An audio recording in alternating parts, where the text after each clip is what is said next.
If it ain't something, it's something. Busted off. I am done on the driver's side, halfway done on the passenger side, and ultimately it's been going pretty smooth. What I decided to do was to leave the old decking on right now because as I was trying to get these out, I was having a heck of a time, and I didn't know honestly how long it was going to take and what kind of a nightmare project it would be, but took the old boards off that I had built up for kind of a step deck for the tires on the hauling unit, because I initially had some issues with the stairs hitting on certain units, but I haven't really had that issue with or without those little steps I put on. But anyways, as I'm doing this, what I'm gonna do is talk to my brother and have him help me create a new deck, just in the sense of, so IT says, you know, your wheel pocket needs to be 36 inches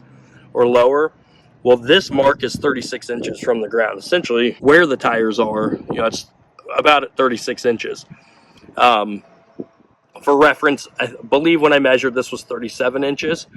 And so if you look at this, this is giving me a little extra clearance. I could have something built to where it goes along with the frame.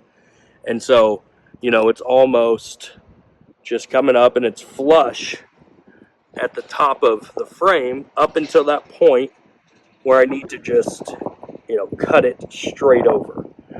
And then all I have is that little pocket right there.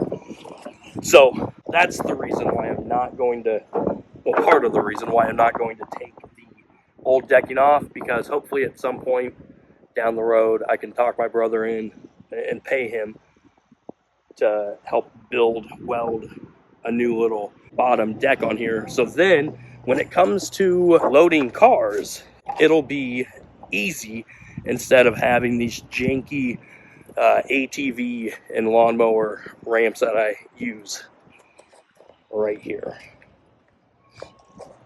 But yeah, that's it. You're gonna see me screw these decks in, these deck boards in, but I first need to go get another jigsaw blade because I don't think I can get much done with this.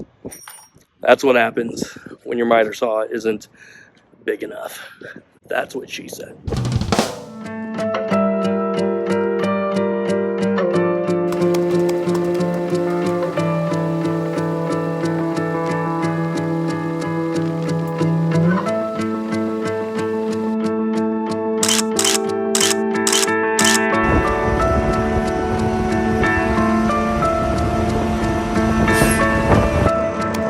Okay, so we are on our way to Texas this week. You saw the decking project. But anyway, some warm weather.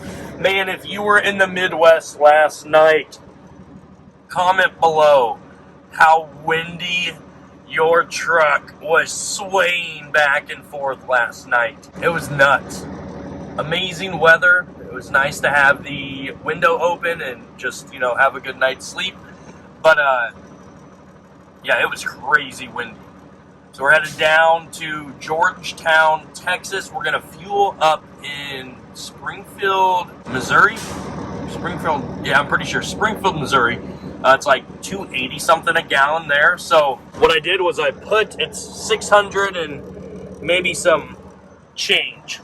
610 miles or so. So I put about 700 miles worth of fuel in the tank because we're going to be heading southwest, which is how the wind is, where the wind is blowing. I may have to stop and fuel up again before then, but someone had commented on last week's video just about it could have been that I clogged that fuel filter up by letting the tanks get too low, and that makes total sense to me as well.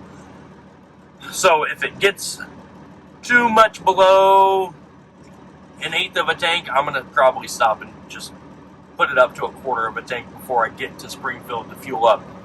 But yeah, that's it.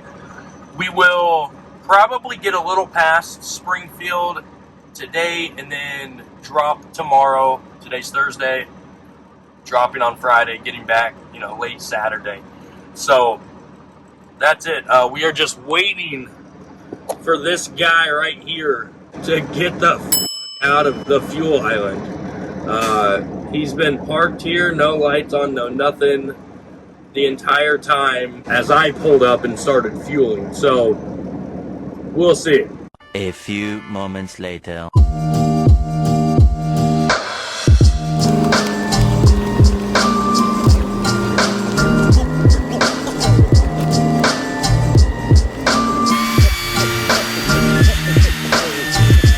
Okay, so we just got past St. Louis. I think we're in Sullivan, maybe? And I realized that I wasn't going to end up having enough time to get to Springfield, which is where I'm going to fuel up and then drive a little further. I think I should have like 2 or 3 hours left after getting there. But so I just decided to look up where some Anytime Fitnesses were. Happens to be one right over there. Stopped at a Walmart, got some food, and we're going to work out for a 30-minute break.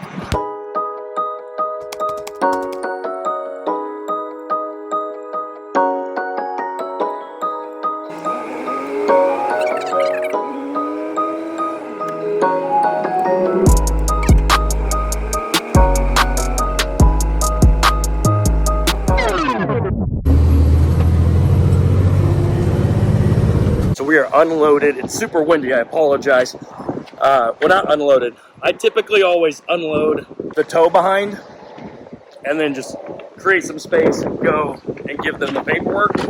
It just seems like it speeds things up or something. But I mean, in general, you'll get unloaded in 25 minutes with a haul and tow setup. That's what I get, and my rig is not conducive for quick loads and unloads. I am excited to see how the new boards work in terms of if I have to hop up and push the unit over the little hump where the ramp's attached to the rig at. So yeah, that's it. I'm gonna come in here, go in here, and we're gonna check in. So hit the road. Okay, here's the moment of truth.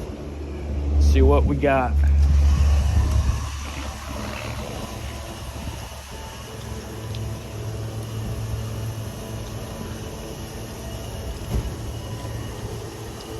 This is almost going too smooth to be true. Here it is. Actually, let's make sure the tires are lined up. Yep. Questionable, but yeah.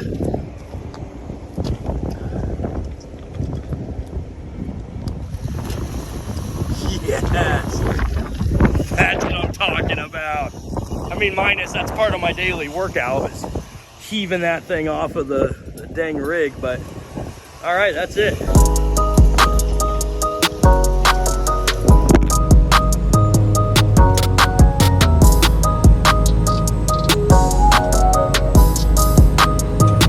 So we made a quick pit stop at Freightliner Temple, and this, I believe, and that's just the part I told you about that wasn't the right size. It's noisy out. I don't know if you can hear me. But this is what I believe will be the saving grace, or the fix to the HVAC or the blower motor, the heating and cooling system. So I called here to see if they had the actual harness, because when I was talking to the parts guy in Des Moines, he was just kind of telling me what parts or whatever. But this guy was actually really helpful. After he pulled up my VIN number, he had kind of asked me a few questions. Now wait a minute, because a lot of the times with those, all that happens are those pins. So, wherever the heck it is, right there. He said those pins get hot and go bad in the connector. And it was $3 for the green thing and some odd cents for each wire connector. But now to try to figure out how to do that, or I may just save it because I'm going to get my annual inspection done next week, and I may just have them do it because they would be way faster at it, and maybe it costs 30 minutes of labor. I don't know. Here we go. We're going to hit the road.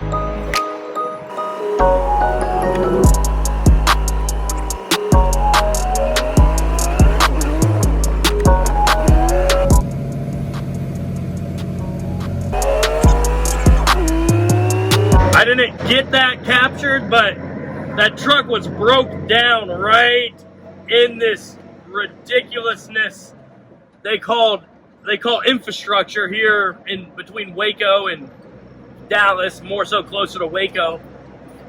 Yeah, actually we're right just on the north side of Waco. But he's got his hood flipped open and he is just peeking, an older guy, just kind of peeking his head out on the driver's side.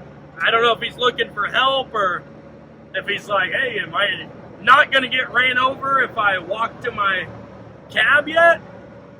But yeah, that was crazy. Not to mention, iMaps for the fail, it had me take some side roads because there were some accidents on, maybe I'm on I-35 North right now. And I'm like, all right, whatever, I'm unloaded. I can maneuver basically anywhere a car or a truck can. It was bumper to bumper traffic that way as well. So I don't know if you guys use just your basic, like if you have an iPhone, your Maps app. Not to mention, after they updated it, it sucks. Like there's too long of a delay in where you're at on the map, and then they try hey, there's an accident a quarter mile ahead. Still there or gone? Well, the damn still there thing disappears before you get to the accident site. Anyways, whatever. All of this backed up traffic has just got me a little built up. Maybe I need to get a workout in. But I'm going to try to get myself up to Oklahoma City as close as I possibly can without seeking shelter. But you guys got to do what he's got to do. See ya. Okay, so it's the last day of this trip. I didn't end up going up towards OKC and over through Kansas. I don't know if I'd missed an exit or something going through the crazy city of Dallas, but I clicked fastest route home, which bypassed that cheap fuel near OKC. But it took me back up Highway 69 and then up to Kansas City, up I-35. But I would end up being somewhere in because I drive slower, it's hard to tell what the actual time of arrival would be, but somewhere in the 30 to 40 minutes over to actually get home. So I got to Atoka, Oklahoma last night, and then woke up around 4:50, showered, and then hit the road. Anyway, so I'd have to take a 30-minute break to finish, the trip home. And driving through Kansas City in Liberty, and I'm like, maybe there's a B-dubs around here. I'll just get something to eat. Didn't find a B-dubs at this place called Saltgrass. I'll let you know if it's any good. I am going to get something to eat and then hit the road. And I got 2.5 hours left. This Tundra's gonna run me over with its sweet lift kit. You see that? Just joking. I used to own a Tundra. I just didn't have it looking stupid like that, lifted and whatnot. But all right, that's it. Okay, so we just got back home, and I'm letting the truck just kind of sit idle, cool down a little bit before I shut it off. And then what I'm going to do is change this air fitting. Once I turn the truck off, I'll drain twist the little thing and drain the tanks, because I have to wait to go pick up my wife's favorite meal from a local restaurant, as she is going, once I get back, she is going to go to her mother's apartment, who is at work for the night, to binge watch some. I asked her what she was going to watch. She said some Santa Claus Christmas movies. I'm like, you're a fucking loser. How about some Jason Bourne or some taken or something, you know. But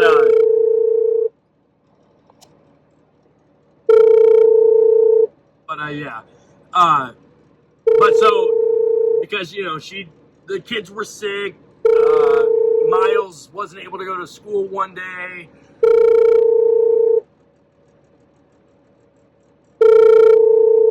She wasn't feeling the best, and then on Friday, when she felt like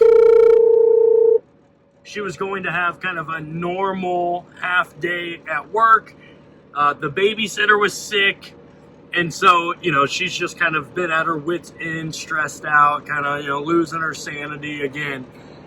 Whoever said kids were these majestic, beautiful gifts from God. Okay, no, they're not. But they're also little terrorists that, yeah, we'll just leave it there. So she is going to go lay on the couch at her mom's apartment, watch some movies. She doesn't know that she's going to have some grilled salmon, something, and a few drinks waiting for her.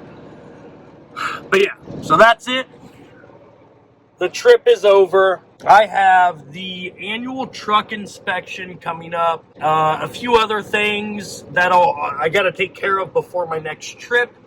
And then, yeah, I may start, although I'm not done with the rental property yet, I enlisted my older brother to help. And, you know, hey, I'll pay you if you're able.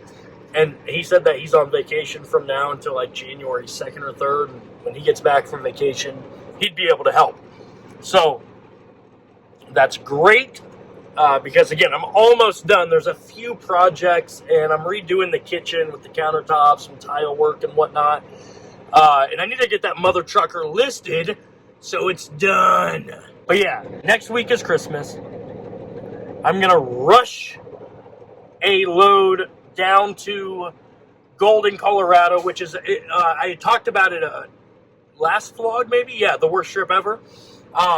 Dropping at the same place. I actually call up Jacqueline at Wheat Ridge, like at whatever that dealership is called. And just say, hey, you know, I got 2 units for you, and I'm going to deliver them next week, but I was wondering what your hours are. And so she told me what her hours were. You know, Thursday, they're closed Friday. You know, she's like, I don't do Saturdays. You know, she actually does, but it's got to be by appointment. You got to call ahead and yada, yada. But she's like, what units are they? And so I look it up, and she's like, are you sure that's us? Because I guess they never take that brand or whatever. And so then I like, hang on, let me look. I was not driving and looking at my email at the time. But yeah, so it said Wheat Ridge, but again, it's Gander RV, which used to be Camping World, Wheat Ridge, and whatever. But anyways, so the guy was like, well, the earlier the better on Thursday. So we're open Thursday, but you got to bring it to the dealership. I was like, okay, so typically I always go to the cul-de-sac. Yeah, we don't have any techs there right now, so bring it to the dealership. And again, earlier the better. You know, 6 p.m.'s the latest. I was like, whoa, you accept deliveries until 6 p.m.? Yeah, but, you know, the earlier the better. Like, okay, perfect. I've never been at a dealership that accepts them past 3 or 4, you know? But yeah, so we're going to hurry up, rush that. I'm actually going to leave on Tuesday instead of my normal new Wednesdays so that I can be back. I'll actually get back on Christmas Eve day and then be home until that following Wednesday back on the normal track, you know? So that's it. So where I'm going to leave you, I'm going to turn the truck off. Okay, so I forgot what I was saying right there, and I'm going to actually start editing some of the business or financial videos that I already have recorded, and just, again, wanted to add too much extra B-roll and do all the fancy editing, whatever. But yeah, I'm going to start working on some of those.